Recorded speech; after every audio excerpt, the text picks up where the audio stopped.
Welcome back, everybody. One great thing about Home Goods is that their merchandise sort of churns throughout the season, and we're always going to see something new. So let's take a look. But before we go in, I want to say a special thank you to all the patrons who help support the channel. If you are interested in joining our Fright Club, you can check out the link to my Patreon page in the description below. That said, let's go ahead and head on in. If you look closely at the central table, and we'll take a closer look here in a second, you're going to see one of the themes I think they're going for at Home Goods this year.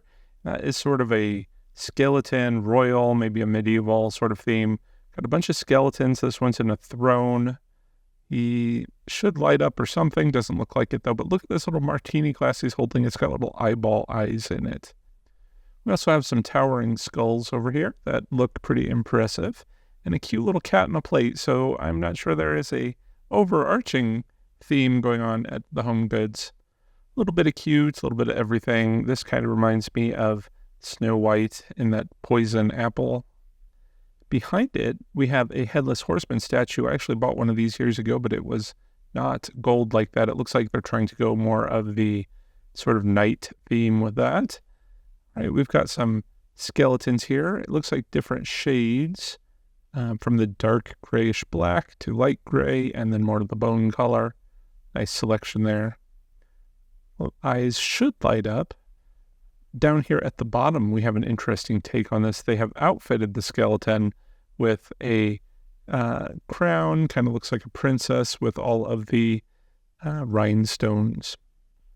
All right, I have to admit, I love this little guy. This character is so expressive. And at first I thought he was supposed to be Frankenstein, but he's probably a zombie. I'm not really sure what that guy's supposed to be, but he is absolutely adorable. And adorable in a good Halloween way, not the overly cutesy way.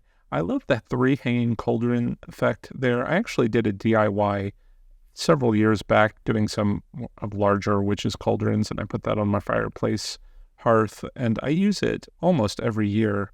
It was such an easy DIY, very cheap, and so effective.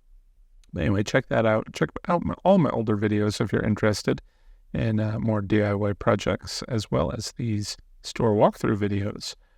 I really like this kitchen-y sort of stuff. You've got the bowls that are being held by skeleton hands, or there's a platter on a skull, and there were some spiders holding some bowls as well. I really love displaying my party food on interesting decor. Look at this. We have a Frankenstein and Bride of Frankenstein dancing figurine there. You know, we don't really see a whole lot of Frankenstein merchandise in general, at least not these last couple of years. But I've seen it in a few stores this year, so maybe he'll be making a comeback. I'm actually going to try and incorporate him into a bit of my interior design this year as well. All right, we have some more traditional headless horseman statues. These are a little bit bigger, I think, than the one that we saw a moment ago. We do have figurines of all shapes and sizes and designs. The skeleton couple there. Here's another sort of plate being held by the skeletons. And look at this eyeball. This drew my attention from far away. It is amazing. I'm not really sure what it does. I mean, it's got that sort of purple light that lights up in it. Maybe in a darker room, it would light up that whole eye. But I would like to see that do a little bit more. That'd be awesome if the eyeball actually moved around. Can't have everything, I guess, though. Got some Dia de los Muertos skeletons there in the background. I did that theme a couple of years ago. People really liked it. I mean, it's so colorful and beautiful. Got lots of compliments on it. Well, except for one lady who decided she really did not like my theme that year, which was actually zombies coming out on Day of the Dead, or as I like to think of it, as Day of the Dead meets Day of the Dead. And she thought that was just terrible and didn't understand the holiday at all.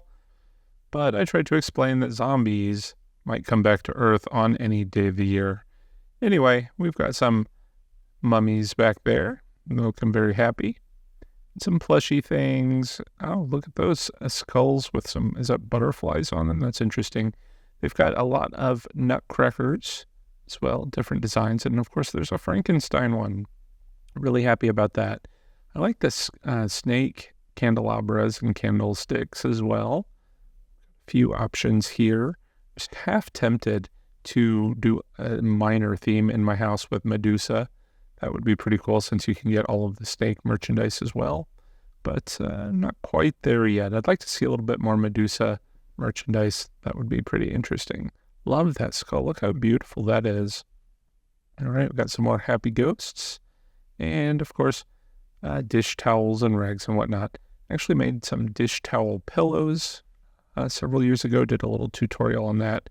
Haven't really made them since because I have piles and piles of Halloween pillows now, and I just don't have space for more. Got some nice wood crafts. A good place to find that pretty inexpensively is the Ross store. We'll be heading there a little bit later. Or you got a mirror with some witch hands around it, assuming those are witches. Could be a princess because it's all this royal fame again. All right, we got, that one there looked like it might have been a king. You could get the skeleton skulls, I guess, with all sorts of royal titles. Love the little faces on the pumpkins, very Martha Stewart-esque. And of course, we've got some witches. So that's going to do it for Home Goods today. Much like this little guy, we will be back. Like I said, they do turn over the merchandise a lot during the season. I'm expecting we're going to see lots more fun stuff coming up, and I'm going to show it to you. So stay tuned. Make sure you're subscribed. And thanks for watching, everyone. Till next time, take care and happy haunting.